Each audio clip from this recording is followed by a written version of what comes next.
In a surprising move, Jake Matthews, a 10-year UFC veteran and Army reservist from suburban Melbourne, shared with his friends that he had reverted to Islam. MashaAllah.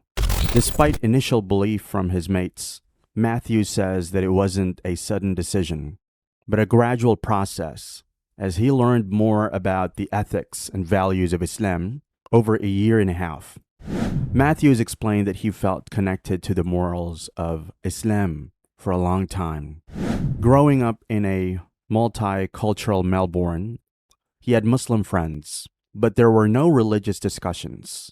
His friends' character and brotherhood attracted him, leading to a natural curiosity about their way of life. In his early days, Matthews had a typically Aussie upbringing, playing sports and being active. Martial arts, especially Brazilian Jiu-Jitsu, brought him closer to his Muslim friends, erasing any cultural differences. According to him, martial arts break down barriers, creating a bond among practitioners. So you went to a mixed school? Were you from a mixed neighborhood where you had Muslims? Melbourne's very multicultural, and the early days it was a typical Aussie Aussie kid growing up. I played Australian rules football for 9 years, played at a very high level, always active. I used to swim in school, used to played rugby in school, just very active kid, and that led into me getting to martial arts. And obviously, martial arts, on top of growing up in Melbourne, which is very diverse, martial arts is very diverse, and that's a great part about martial arts is there's no race on the mat. You know what I mean? And met most of my Muslim friends through martial arts, through Brazilian Jiu-Jitsu, and yeah, I guess once you bring martial art into the equation, we're all on the same journey together, and we're all trying to get better and training together on the mat. We're in very close proximity. While potentially having a Catholic influence due to his Scottish-Irish background, he emphasized that there was little influence from his family. Matthews admitted to believing in a higher power from a young age, but he was uncertain about its nature. Around 2.5 years ago, Matthews listened to a podcast named The History of Christianity. Little did he know that this choice would set the stage for a remarkable journey. Months later, he decided to switch gears and listen to The History of Islam by Haddad. We reach a certain point where it's not enough, the things around us are not enough to motivate us and keep us on the right path and keep us disciplined. There needs to be something else. And for me, it was guidelines on ethics and morality and obviously believing that there's something else out there. And man, the story of how I became Muslim, it's probably a shock to some people, but and to others it's not. It come down to a podcast. I put on the history of Christianity and I listened to it, and I already knew part of the history of Christianity, but I was never baptized when I was born, never really pushed towards a certain religion. Then the next time, so months down the track, I mow it again, and I was like, I need another podcast. So I was like, I'll listen to the history of Islam, different religion, completely separate, something new. I put it on, and I was like, hold on a second. I'm like, this is not separate. So I already knew a bit about Christianity, so I started really looking into Islam. And the revelation struck him as he noticed the similarities between Islam, Judaism, and Christianity, all categorized as Abrahamic religions. This realization ignited Matthew's curiosity, prompting him to delve deeper into the history of Islam. He started by studying the stories of the Prophet Muhammad, peace be upon him, and other prophets, from Hadrat Ibrahim alayhi salam to Musa and Isa alayhi salam. Initially, Matthews approached this exploration as a historical study, but as he delved further, he discovered that Islam offered more than just stories. It provided practical guidelines for daily life. From personal hygiene to conflict resolution, Islam encompassed a comprehensive set of principles that intrigued Matthews. Implementing these guidelines quietly in his life, Matthews observed positive changes. Despite his friends' unawareness, they began to notice his knowledge of Islam.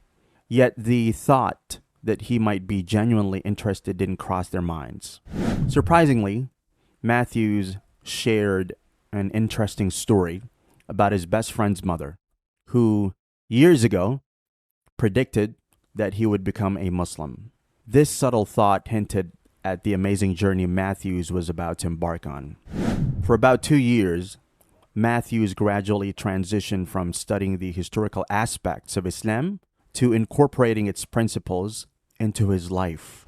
The positive impact led him to embrace the worship side of the faith, resulting in his Shahada at the start of January 2023. MashaAllah.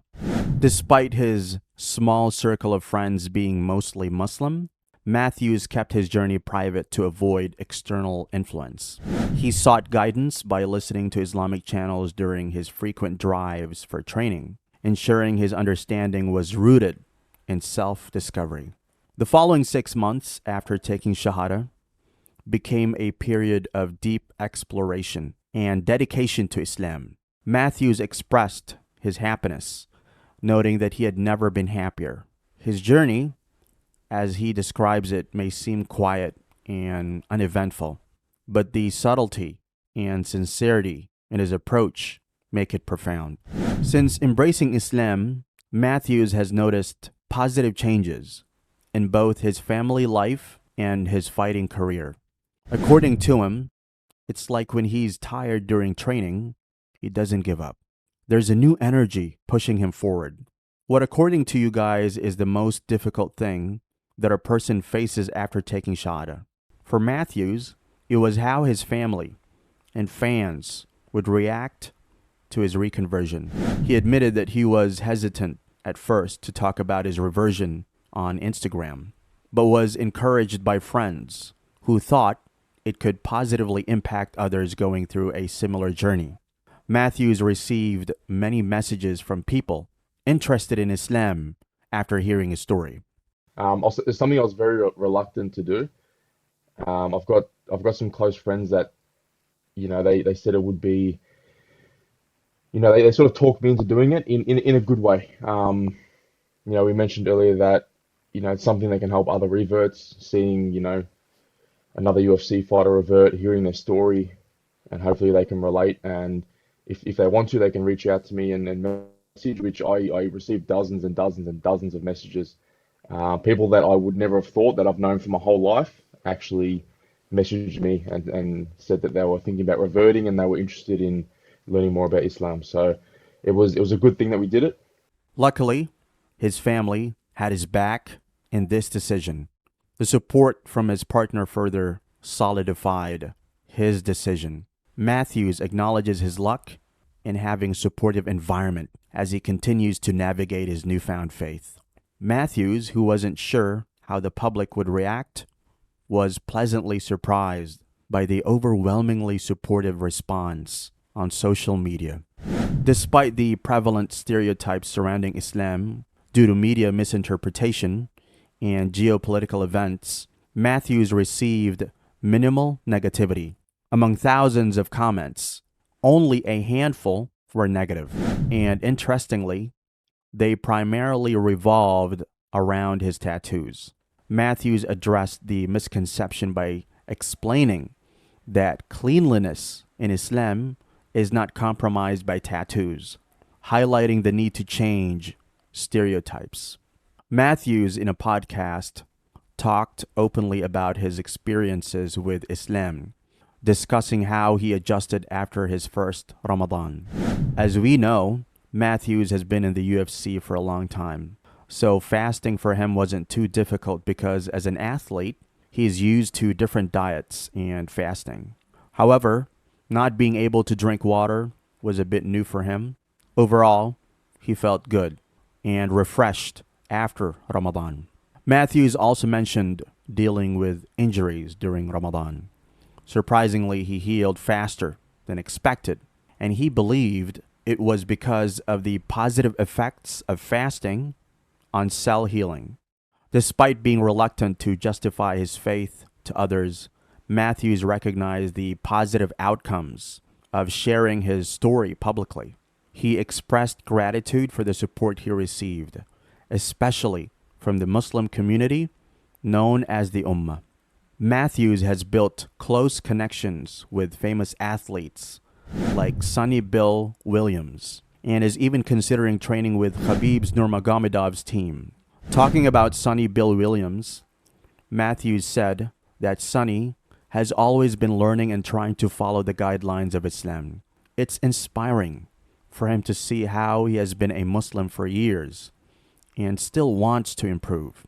Matthews believed that accepting Islam has positively affected his fight preparation, providing a focus and determination he didn't have before. He looks forward to continued growth, guided by the principles of Islam, both inside and outside the fighting arena.